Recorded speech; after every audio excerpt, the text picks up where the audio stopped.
Los Beatles, un nombre familiar para aquellos que aman la música rock de los años 60, se dice que es la banda más influyente de todos los tiempos. ¿Qué hace que los Beatles se destaquen en todo el mundo? Es la presencia de Paul McCartney, quien es conocido como el corazón del grupo.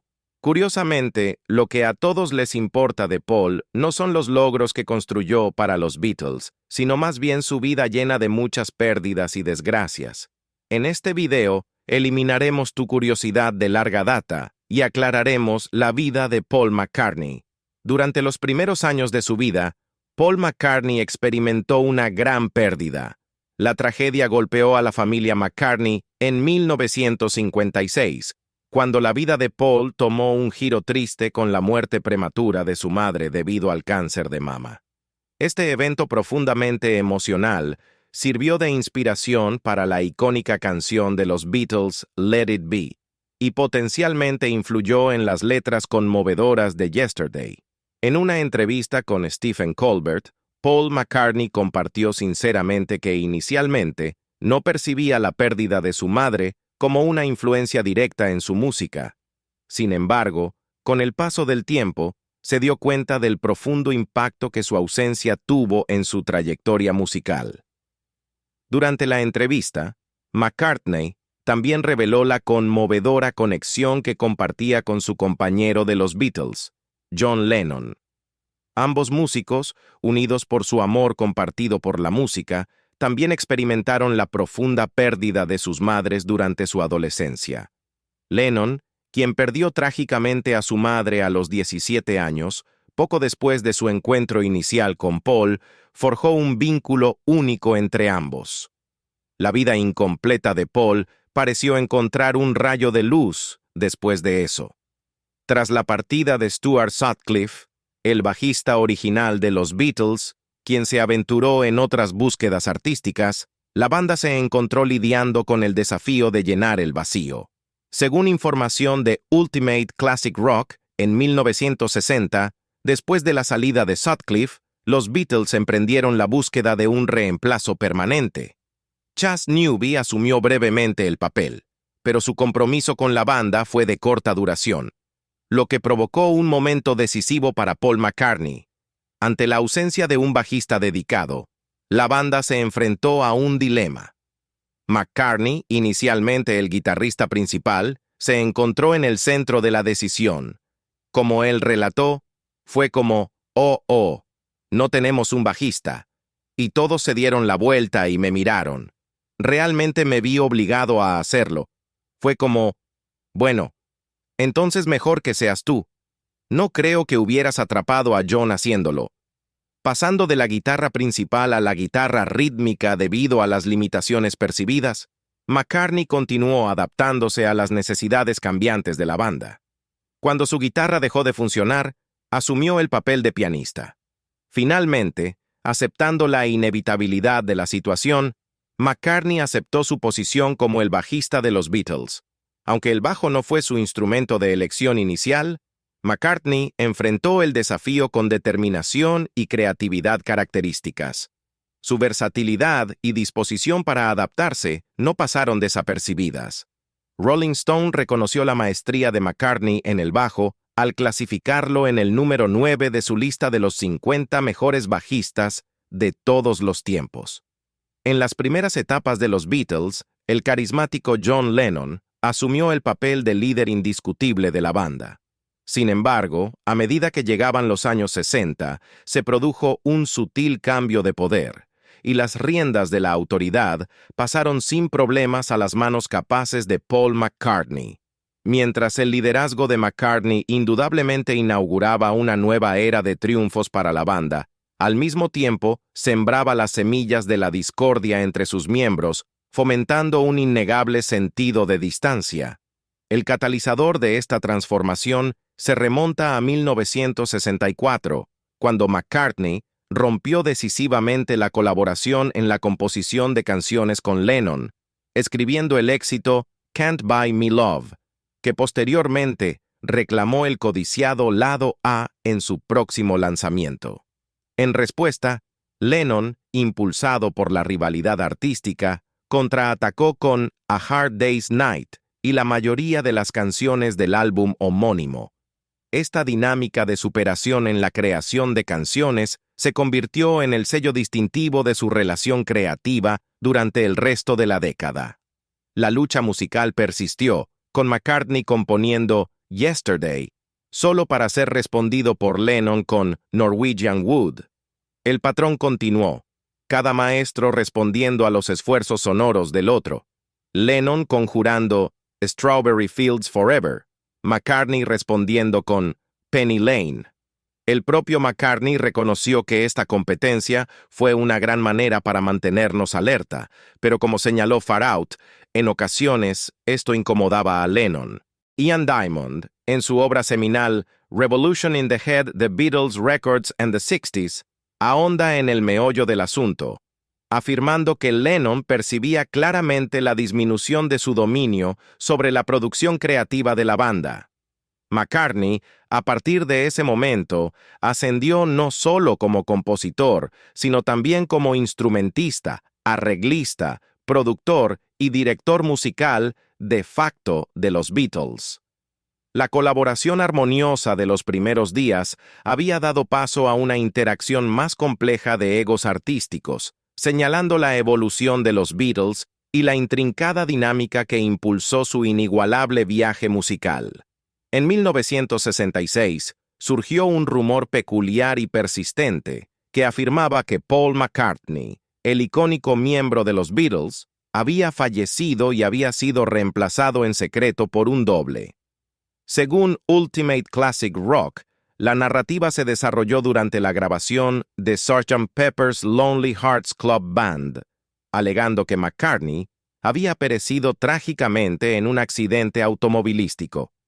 En lugar de disolverse o presentar a un nuevo miembro, los compañeros sobrevivientes supuestamente optaron por reclutar a un doble de McCartney para continuar su viaje musical sin interrupciones.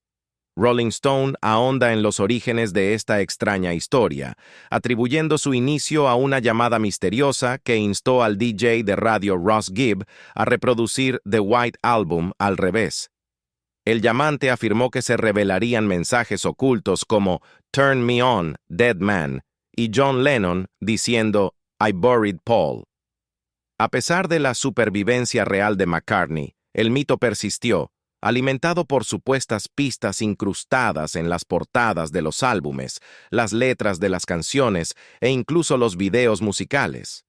La portada de Abbey Road, por ejemplo, fue interpretada por algunos como una procesión fúnebre simbólica, con McCartney representado como el fallecido. En un intento por acabar con los rumores, la revista Life envió reporteros para localizar a McCartney en su granja escocesa. Rolling Stone destaca la respuesta poco convencional de McCartney: rociar a los periodistas con un balde de agua. Sin inmutarse, aceptó una entrevista y fotos con la esperanza de disipar las especulaciones. A pesar de estos esfuerzos, el rumor perduró. McCartney, o su supuesto impostor, continuó enfrentando la narrativa en años posteriores, abordándola tan recientemente como en una aparición en 2009 en The Late Show with David Letterman. Al acercarse el final de los años 60, los Beatles se encontraron atrapados en una red de tensión y resentimiento. La muerte repentina de su manager, Brian Epstein, en 1967 dejó un vacío en su liderazgo, exponiendo las fisuras en el grupo que una vez estuvo muy unido. Privada de la orientación de Epstein, la banda lidió con desacuerdos creativos que fermentaban bajo la superficie. El momento decisivo llegó el 20 de septiembre de 1969, según lo relatado por Far Out. A pesar del consejo de su nuevo gerente comercial, Alan Klein, que les instaba a mantener silencio, John Lennon decidió revelar a Paul McCartney y al baterista Ringo Starr que se iba del grupo. La ruptura, documentada por People, no fue un rayo de la nada. Los Fab Four habían estado llevando vidas en gran medida separadas, abrazando el matrimonio, la paternidad y sus propias búsquedas musicales. Esta divergencia era particularmente evidente en las trayectorias de Lennon y Harrison. McCartney más tarde reconoció lo inevitable, diciendo: «Debo admitir que sabíamos que iba a suceder en algún momento debido a su intensa relación con Yoko. John necesitaba dar espacio a lo suyo y lo de Yoko». Tras esta revelación, la banda mantuvo una actitud tranquila durante unos meses. Sin embargo, la tormenta estalló el 10 de abril de 1970, cuando McCartney, según lo documentado por History, declaró públicamente la disolución de los Beatles. Tras la revelación de abril de 1970 de que los Beatles se habían disuelto, Paul McCartney emprendió un viaje en solitario, según lo detallado por You Discover Music. Su álbum debut en solitario, lanzado apenas una semana después de la disolución del grupo, llevaba el peso de la autonomía artística de McCartney.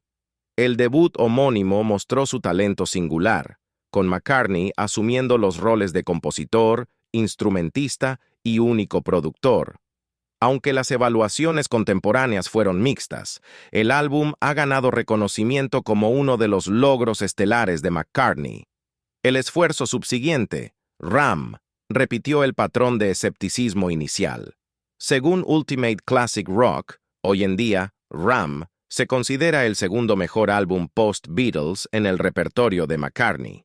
Sin embargo, en 1971, enfrentó duras críticas, con Pitchfork describiéndolo como odiado por los críticos contemporáneos. Sin inmutarse, McCartney se aventuró en su tercer esfuerzo en solitario, Wildlife, marcando el inicio de su colaboración con la banda Wings. A diferencia de sus predecesores, Wildlife no experimentó una reevaluación en años posteriores. En ese momento, Rolling Stone no escatimó en críticas, calificándolo como musicalmente flácido e impotente, líricamente, trivial y sin impacto.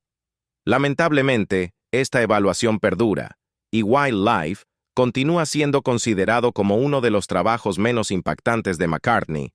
John Lennon y Paul McCartney, el dúo icónico detrás de la legendaria colaboración en la composición de canciones de los Beatles, grabaron sus nombres en los anales de la historia de la música pop. Su viaje comenzó el 6 de julio de 1957, cuando el destino intervino durante una presentación de Lennon con The Quarrymen, su banda de skiffle. Un amigo en común presentó a McCartney a Lennon, sembrando las semillas de una colaboración musical que daría forma al futuro de la industria musical. A medida que los Quarrymen se transformaron en los Beatles, Lennon y McCartney surgieron como las fuerzas principales que impulsaban el motor creativo de la banda. Juntos, crearon melodías que resonaron a lo largo de generaciones, alcanzando alturas de fama sin precedentes. Sin embargo, a medida que los Beatles enfrentaban las inevitables tensiones del éxito, aparecieron grietas en el vínculo que una vez fue inquebrantable entre Lennon y McCartney. La desintegración de la banda marcó el inicio de un período tumultuoso en su relación. Se intercambiaron cartas cargadas de ira, y el ámbito musical se convirtió en un campo de batalla para sus agravios. Too Many People de McCartney y la respuesta de Lennon con How Do You Sleep se erigieron como testimonio de la acritud que había reemplazado la colaboración armoniosa que una vez definió su asociación. Las letras de la última canción, con líneas como The only thing you did was yesterday, and since you've gone, you're just another day, reflejaban la amargura que se había infiltrado en su amistad, que alguna vez fue inseparable. A pesar de la discordia, el paso del tiempo trajo consigo la reconciliación. Las heridas de sus conflictos artísticos y personales comenzaron a sanar, allanando el camino para una conexión renovada. Durante los últimos años de la vida de Lennon, los amigos distanciados encontraron un terreno común una vez más. Sus conversaciones cambiaron de las complejidades de la composición de canciones a aspectos más mundanos pero profundos de la vida, como la familia y la simple alegría de hornear pan. En un testimonio conmovedor del vínculo duradero forjado a través de años de historia compartida, McCartney recordó que su última conversación antes de la trágica desaparición de Lennon, estuvo marcada por la camaradería. Reflexionando sobre esos momentos, compartió que discutieron asuntos ordinarios, centrándose en los temas universales de la familia y la amistad en lugar de las disputas artísticas que alguna vez empañaron su relación. Según Linda McCartney, las últimas palabras de Lennon para McCartney resonaron con una simplicidad conmovedora. Piensa en mí de vez en cuando, viejo amigo. A pesar de los altibajos en la relación de Paul McCartney con John Lennon, su amistad con George Harrison resultó ser aún más tumultuosa. Un ejemplo notable de su conexión tensa fue la participación de Harrison en la canción de Lennon de 1971, How Do You Sleep, donde tocó la guitarra. Con el paso del tiempo, hubo un giro sorprendente de los acontecimientos. Para 1974, Lennon y McCartney no solo reanudaron el contacto, sino que también se encontraron tocando juntos. Además, Lennon y Harrison colaboraron con Ringo Starr en canciones para el álbum en solitario del baterista. En medio de los rumores persistentes sobre una posible reunión de los Beatles, Harrison desestimó rápidamente la idea, expresando su renuencia a unirse a McCartney. Comentó: «Paul es un buen bajista, pero a veces es un poco dominante.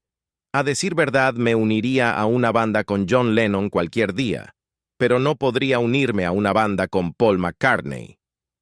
Dentro de los Beatles, Harrison a menudo se encontraba eclipsado por el dominio de Lennon y McCartney, como señaló The Guardian. La tensión se intensificó en 1969 cuando, después de salir del estudio, Lennon sugirió reemplazar a Harrison con Eric Clapton, según informó Biography. La discordia entre Harrison y McCartney persistió durante décadas. No fue hasta mediados de la década de 1990 que dejaron de lado sus diferencias, reuniéndose para interpretar un breve popurrí de sus canciones, según informó Forbes. Mientras los Beatles se acercaban al ocaso de su ilustre carrera, surgió otro fenómeno musical en la escena, capturando los corazones de los fanáticos casi con la misma fervor que los Fab Four habían logrado. The Jackson 5, una familia de músicos preadolescentes, se catapultaron hacia un éxito inmenso a finales de los años 60, con Michael Jackson trascendiendo sus raíces para convertirse en una superestrella global. Los años 80 presenciaron una colaboración intrigante entre Michael Jackson y Paul McCartney, una alianza musical que pronto se vería ensombrecida por la controversia. El origen de esta colaboración residía en la composición de McCartney de Girlfriend, una canción destinada para Jackson que inicialmente encontró su hogar en el álbum The Wings de 1978, London Town. Posteriormente, Jackson incorporó la canción en su propio álbum, Off the Wall. Esta colaboración marcó el inicio de una asociación creativa que se extendió a varias pistas icónicas, incluyendo The Girl Is Mine en el álbum revolucionario de Jackson Thriller, y The Man y Say Say Say en el álbum de McCartney Pipes of Peace. Sin embargo, en medio de los esfuerzos creativos armoniosos, surgió una nota discordante en forma de una conversación sobre la publicación de música y catálogos. McCartney, habiendo adquirido el catálogo de rock de la leyenda Buddy Holly, compartió con Jackson la importancia de dicha propiedad. Poco se imaginaba McCartney que este consejo llevaría a Jackson a hacer un movimiento que tensaría irremediablemente su relación. En 1985, Jackson realizó una adquisición sísmica, comprando el catálogo más codiciado en la música pop, el catálogo de los Beatles. Las secuelas de esta maniobra empresarial echaron una sombra sobre la colaboración que alguna vez fue amistosa. McCartney, expresando su descontento, comentó: «Creo que es desleal hacer algo así, ser amigo de alguien y luego comprar la alfombra sobre la que está parado». La discordia se intensificó cuando Jackson permitió el uso de las canciones de los Beatles en proyectos comerciales, un movimiento que alimentó aún más la decepción y el enojo de McCartney. Paul McCartney tuvo una profunda historia de amor con su desafortunada esposa.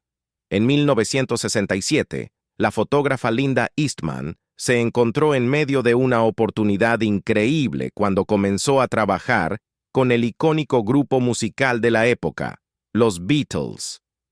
Antes de esto, Eastman ya había establecido su reputación al colaborar en sesiones fotográficas con figuras renombradas como Bob Dylan, Janis Joplin y los Grateful Dead. Sin embargo, fue durante su tiempo con los Beatles que capturó la atención y el afecto de Paul McCartney, uno de los miembros de la banda. Su conexión floreció en un amor profundo, llevándolos a casarse el 12 de marzo de 1969. La pareja construyó una familia, dando la bienvenida a 3 hijos juntos, Mary, Stella y James. Además, criaron a Heather, la hija de Linda de un matrimonio anterior. Durante la década de 1970, Paul y Linda McCartney se aventuraron juntos en el ámbito musical, formando la banda Wings. A pesar de sus esfuerzos musicales, priorizaron la vida familiar y las giras mientras criaban a sus hijos. Linda, además de su papel en el mundo de la música, mantuvo su carrera como fotógrafa. Notablemente, también fue una apasionada defensora del vegetarianismo y los derechos de los animales, alineándose con causas que le importaban profundamente. La tragedia golpeó en 1995, cuando a Linda McCartney le diagnosticaron cáncer de mama, la misma enfermedad que cobró la vida de la madre de Paul McCartney. A pesar de los desafíos, la pareja enfrentó la situación juntos. Desafortunadamente, Linda sucumbió a la enfermedad el 17 de abril de 1998. En una sincera entrevista con la BBC, Paul McCartney reflexionó sobre la experiencia, arrojando luz sobre la falta de conciencia y discusión en torno al cáncer de mama durante esa época. Habló sobre el estoicismo que prevaleció, pero también enfatizó su propia apertura sobre el duelo por Linda, admitiendo un período de lágrimas y lucha emocional que duró 1 año. Tras la desgarradora pérdida de Linda McCartney, Paul McCartney entró en un nuevo capítulo en su vida personal al casarse con la modelo y personalidad de los medios Heather Mills. Esta decisión, sin embargo, generó emociones encontradas dentro de la familia de Paul, particularmente de su hija Stella McCartney, quien, según se informa, tenía reservas sobre la elección de su padre. La unión entre Paul y Heather resultó en el nacimiento de su hija, Beatrice. Lamentablemente, el matrimonio enfrentó desafíos significativos, lo que llevó a su disolución después de solo 6 años. Los procedimientos de divorcio atrajeron una atención considerable en los tabloides británicos, y Ultimate Classic Rock señaló que la pareja empleó la misma representación legal que utilizaron el príncipe Carlos y la princesa Diana durante su divorcio. Los esfuerzos para resolver el divorcio de manera privada, incluido un acuerdo de confidencialidad, resultaron inútiles y, como resultado, todos los detalles de la tumultuosa separación se hicieron públicos. El espectáculo mediático incluyó acusaciones y contraacusaciones. Mills acusó a Paul de abuso y consumo de drogas, mientras que Paul contraatacó, alegando su irresponsabilidad y grosería hacia su personal. Además, Mills hizo la sorprendente afirmación de que Paul había abusado de su primera esposa, Linda McCartney. Stella McCartney, la hija de Paul, y Linda, desafió públicamente estas acusaciones, expresando sus preocupaciones sobre la elección de su padre de casarse con Mills. Los procedimientos de divorcio se finalizaron en 2008, con Mills recibiendo un acuerdo de 30 millones, significativamente menos que los 150 millones que inicialmente buscaba. El juez en el caso criticó a Mills, describiéndola como un testigo poco impresionante y señalando inconsistencias e inexactitudes en su testimonio.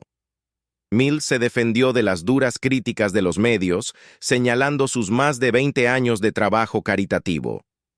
A pesar de la controversia, Paul McCartney siguió adelante con su vida, casándose con Nancy Shevell en 2011. La pareja ha permanecido junta desde entonces, marcando un capítulo más estable y duradero en la vida personal del legendario músico. Algo que quizás no sepas sobre Paul McCartney es que usa drogas. La participación de Paul McCartney con las drogas se remonta a los primeros días de los Beatles en Hamburgo, donde usaban Preludin para mantener su energía durante largas presentaciones. La introducción a la marihuana ocurrió en 1964, cortesía de Bob Dylan en una habitación de hotel en Nueva York. McCartney recuerda vívidamente haberse puesto muy colocado y riendo incontrolablemente durante esta primera experiencia. Posteriormente, el uso de marihuana se convirtió en una parte regular de la vida de McCartney, influyendo en su proceso creativo. Miles señala que McCartney escribió la letra Another Kind of Mind en Got to Get You Into My Life, específicamente como un guiño al cannabis. Durante la filmación de Help, McCartney ocasionalmente fumaba porros camino al estudio, lo que contribuía a que ocasionalmente olvidara sus líneas. El director Richard Lester escuchó un intento de persuadir a McCartney para que usara heroína, lo cual él rechazó rotundamente. La cocaína entró en el repertorio de McCartney durante la grabación de Sgt. Pepper's Lonely Hearts Club Band, pero dejó de usarla debido a la melancolía desagradable que inducía. Aunque inicialmente dudoso, McCartney probó el LSD a finales de 1966 y emprendió su segundo viaje ácido en marzo de 1967 con John Lennon.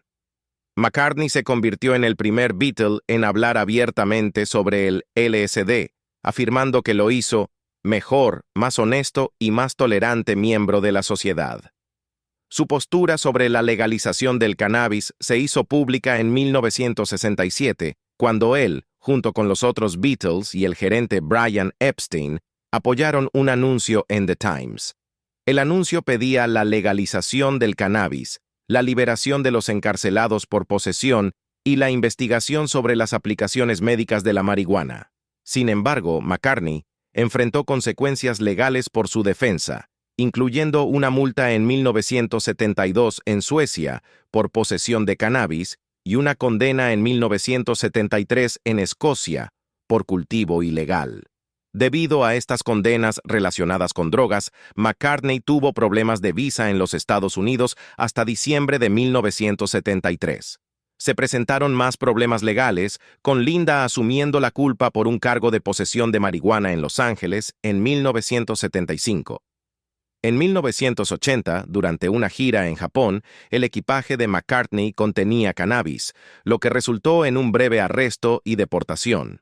La saga legal continuó en 1984, cuando McCartney enfrentó un cargo de posesión de marihuana en Barbados, lo que resultó en una multa de $200. Al regresar a Inglaterra, defendió su posición, enfatizando la relativa inocuidad del cannabis en comparación con sustancias legales como el alcohol y el tabaco. En 1997, McCartney abogó por la despenalización del cannabis, afirmando que criminalizar a los usuarios era injusto. Finalmente, en 2015, McCartney decidió dejar el cannabis, citando el deseo de dar un buen ejemplo a sus nietos. Esto marcó el final de una relación larga y compleja entre McCartney y varias sustancias a lo largo de su carrera. ¿Qué opinas sobre la vida triste de Paul McCartney? Déjanos tus comentarios en la sección de abajo. Esperamos que hayas encontrado útil este video. No olvides dejar un me gusta, compartir y suscribirte al canal si te ha gustado. Gracias por ver esto y nos vemos en los próximos videos. Adiós.